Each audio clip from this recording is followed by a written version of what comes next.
प्रिय भैया बहनों, आज हम लोग आवेग के बारे में अध्ययन करेंगे। इम्पल्स होता क्या है, तो इसको समझने के लिए हम लोग ये देखें कि मान लेते हैं कि कोई गतिशील वस्तु है जिसका द्रव्यमान m है और वह u वेग से गतिमान है। हम इसके वेग में परिवर्तन करना चाहते हैं, तो उसके लिए हम इसके ऊपर एक बल लगाएंगे और वह बल मान लेते हैं F है और यह डेल्टा t समय तक के लिए आरोपित किया गया है, जिससे इसका वेग परिवर्तित होकर अब कितना हो गया है, v।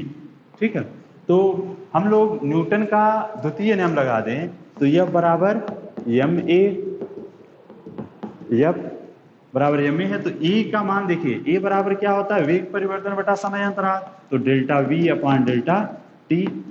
ठीक है, डेल्टा टी का इधर गुणा कर दें तो F इंटू डेल्टा टी बराबर एम। डेल्टा V का मतलब हुआ कि अंतिम वेग माइनस प्रारंभिक वेग। अब हम गुणा कर लें तो हो जाएगा m v minus m u. द्रव्यमान गुणे वेग संवेग होता है, अंतिम वेग है तो अंतिम संवेग, और वो प्रारंभिक वेग है तो प्रारंभिक संवेग, मतलब संवेग परिवर्तन हो गया। यह अंतिम संवेग माइनस प्रारंभिक संवेग मतलब संवेग परिवर्तन, अर्थात F इंटू डेल्टा टी बराबर क्या हो गया, डेल्टा टी। अब यहाँ पे ध्यान दें, किसी वस्तु के संवेग में परिवर्तन यदि हमें करना हो तो हमें बल लगाना होगा। संवेग परिवर्तन करना है तो बल लगाना है, और ये भी देखना है कि वह बल कितने समय के लिए आरोपित किया जा रहा है। ये दोनों चीजें यहाँ पर महत्वपूर्ण हैं। अब ध्यान दें, अगर हम किसी वस्तु में जितना संवेग परिवर्तन करना चाहते हैं तो उसके लिए यदि बल पर्याप्त है तो समय अंतराल जो है, कितने देर तक बल आरोपित किया गया है, इसका मान क्या रखेंगे, कम। लेकिन यदि बल कम है तो समय अंतराल क्या होना चाहिए, अधिक होना चाहिए।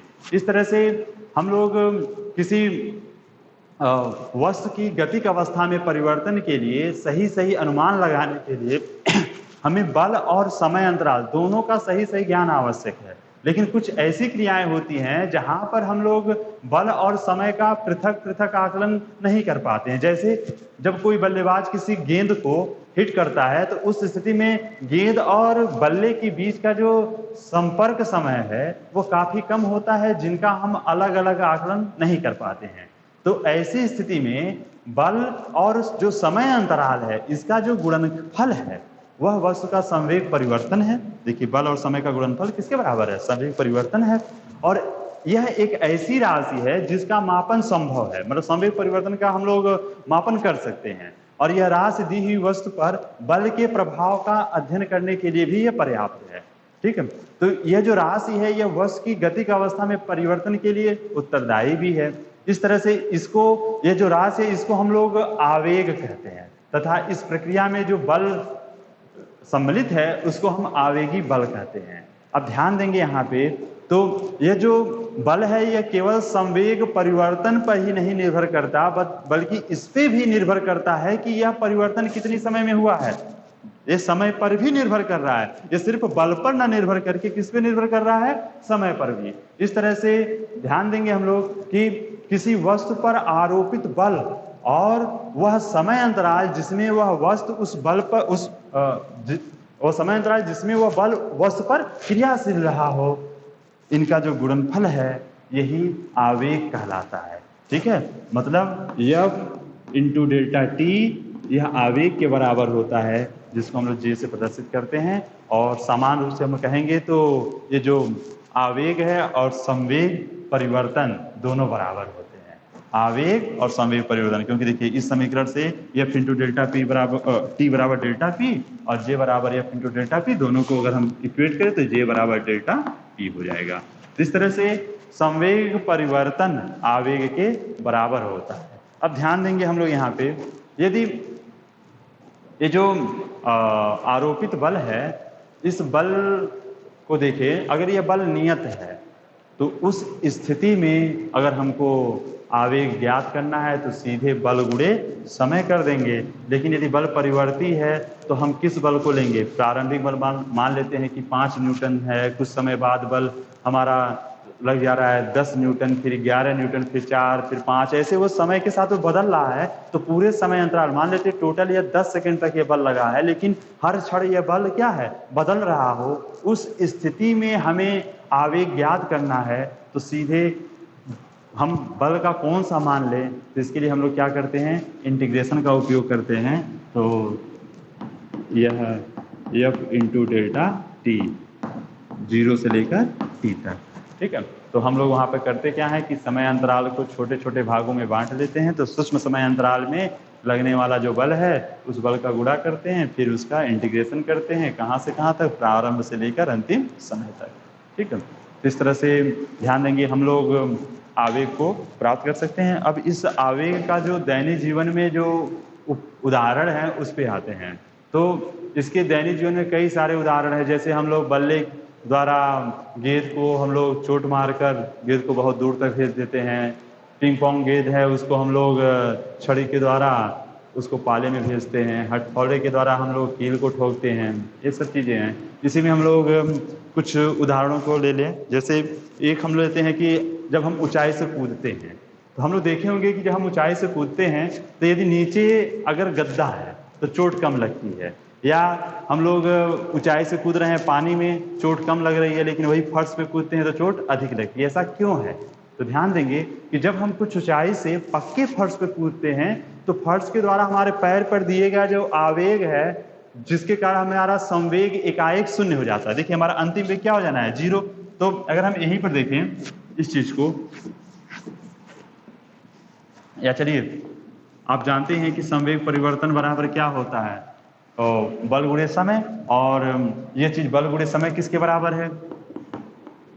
देखिए बल गुणे समय हो गया संवेग परिवर्तन, मतलब mv माइनस mu संवेग परिवर्तन के बराबर है। अब जैसे ही हम फर्श पर कूदते हैं, फर्श के संपर्क में आते हैं, हमारा वेग अंतिम एकाएक 0 हो जाता है, जिससे संवेग परिवर्तन क्या हो जाता है? बढ़ जाता है। ठीक है, इस तरह से कुछ ही देर में वह हमारा पैर जो फर्श के संपर्क में आया वह तुरंत ही 0 होने के कारण हमारा जो आवेग है वह अधिक हो गया। इस स्थिति में ध्यान देंगे आवेग के मान अधिक हो गया तो समय तो अंतराल कम है, इसका मतलब कि बल का मान क्या है? अधिक हो गया। ठीक है, तो यदि हम यह मान लें कि हमारा जो वेग था, एक उदाहरण ले लें आंकिक लेके, तब हम लोग चलते हैं कि हम जब कूदे थे तो उस समय टकराते समय मान लेते हैं कि हमारा वेग वह 10 मीटर पर सेकंड था। ठीक है, और हमारा जो द्रव्यमान है वो मान लेते हैं कि 50 किलो बस हो। तो उस स्थिति में देखेंगे तो अंतिम वेग 0 होने का है तो 0 हो गया, और प्रारंभिक देखिए हमारा जो द्रव्यमान था वह 50 किलो मान रहे हैं और प्रारंभिक वेग हमारा 10 मान रहे हैं। तो इस तरह से यह 500 प्राप्त हो रहा है। मतलब हमारा जो आवेग है वो आवेग कितना हो गया? 500। यदि समय अंतराल, जाहिर सी बात है जैसे हम फर्श पे आते हैं तुरंत हमारा वेग 0 हो जा रहा है, तो लगने वाला जो बल है वो बहुत ही अल्प समय तक लगा। मान लेते हैं कि यह समय के 1/20वें सेकेंड के 1/20वें भाग तक ही लगा है, तो डेल्टा टी बराबर हम मान लेते हैं 1/20। ठीक है, तो उस स्थिति में आपका F इंटू डेल्टा टी बराबर 500, तो F बराबर 500 बटा डेल्टा टी, तो 500 बटा डेल्टा टी का मान 1/20 कर देते हैं, तो ये 20 ऊपर चला जाएगा, तो 500 गुणे 20 बराबर 10 और ये 3।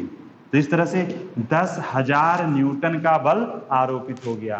अब सोचिए बल का मान इतना है, लेकिन यही अगर हम ऐसा करें कि डेल्टा टी का मान हम लोग बढ़ा दें, समय का मान बढ़ाएं, 1/10 सेकेंड की जगह 20 की जगह पर यदि 1/10 सेकेंड लगा इसको, उस स्थिति में ये काम करेंगे तो यहाँ पर 10 हो जाएगा, और 10 होगा तो ये हो जाएगा 5,000। अब सोचिए 10,000 से सीधे 5,000 हो गया, आधा हो गया, हमारा बल कम हो गया। वही समय को और बढ़ा दिए, यदि 1 सेकेंड इसको लग जाए तो उस स्थिति में सिर्फ 500 न्यूटन हो जाएगा। अब सोचिए हमारा वेग 0 होने में जितना अधिक समय लगेगा उतना ही कम हमारे ऊपर बल लगेगा। इसी कारण से हम लोग जब गद्दे पर कूदते हैं तो एकाएक हमारा वेग 0 ना होकर उसमें हम कुछ धंसते हैं, हमारे वेग 0 होने में कुछ समय लगता है, जिससे हमारे ऊपर लगने वाला जो बल है वह बल का मान घट जाता है। देखिएगा सीधे डेल्टा टी बढ़ेगा तो एफ का मान घटेगा। इस स्थिति में हम देखेंगे कि हमारे ऊपर लगने वाला जो आवेगी बल है उसका मान कम हो जाता है, जिससे हमारे पैर में कम चोट आती है। इसी कारण से जो अखाड़े होते हैं उसमें मट्टी होती है, या गद्दे का प्रयोग करते हैं ताकि गिरने पर चोट ना लगे। इसी तरह से अगर हम क्रिकेट की गेंद को कैच लेते हैं तो जब गेंद हमारे हाथ में आती है और हमने मान लेते हैं ऐसे सीधे उसको हाथ में रोक लिया, तो उस स्थिति में एकाएक उसके वेग को जीरो कर रहे हैं, जिससे आवेगी बल का मान बहुत अधिक हो जाता है और हमें चोट लगती है। लेकिन वही जब गेंद आती है और उसको हम धीरे धीरे अपनी तरफ ऐसे खींचते हैं और उस स्थिति में हम क्या करते हैं कि उसके वेग को तुरंत जीरो ना करके कुछ समय लगाते हैं, जिससे हमारे ऊपर लगने वाला जो आवेगी बल है उसका मान कम हो जाता है और हमें चोट नहीं लगती है। इसी तरह से हम लोग देखें कि हमारे जो वाहन होते हैं उन वाहनों में शॉक एब्जॉर्बर लगे होते हैं, जिसके कारण से क्या होते हैं, जो झटके हैं वो हमें कम लगते हैं। शॉक एब्जॉर्बर क्या करते हैं, जो बल लगना है उसको वहां तक आने में कुछ समय लगाता है, वो स्प्रिंग हमारी दबती है, जिसके कारण से वह जो बल है उस बल को लगने में कुछ समय लग जाता है, जिसके कारण से आवेगी बल का मान घट जाता है और हमें झटके कम महसूस होते हैं। इस तरह से आज हम लोगों ने आवेग के बारे में पढ़ा। आवेग का मतलब बल गुणे समय अंतराल, वो बल कितने समय अंतराल तक हमारे ऊपर लगा है, तो बल और समय अंतराल का जो गुणनफल है वही क्या है, आवेग है। और इसके द्वारा हम लोग देखते हैं कि बल जितने ज्यादा समय तक लगेगा, ध्यान देंगे जो बल हम लोग लगा रहे हैं, तो बल और समय का गुणनफल जो है वह आवेग के बराबर होता है, जो संवेग परिवर्तन के लिए उत्तरदायी होता है। तो इस तरह से इसके जो दैनिक जीवन में कुछ उपयोग हैं उसके बारे में हम लोगों ने पढ़ा। आगे हम लोग न्यूटन का तीसरा नियम अगले वीडियो में पढ़ेंगे।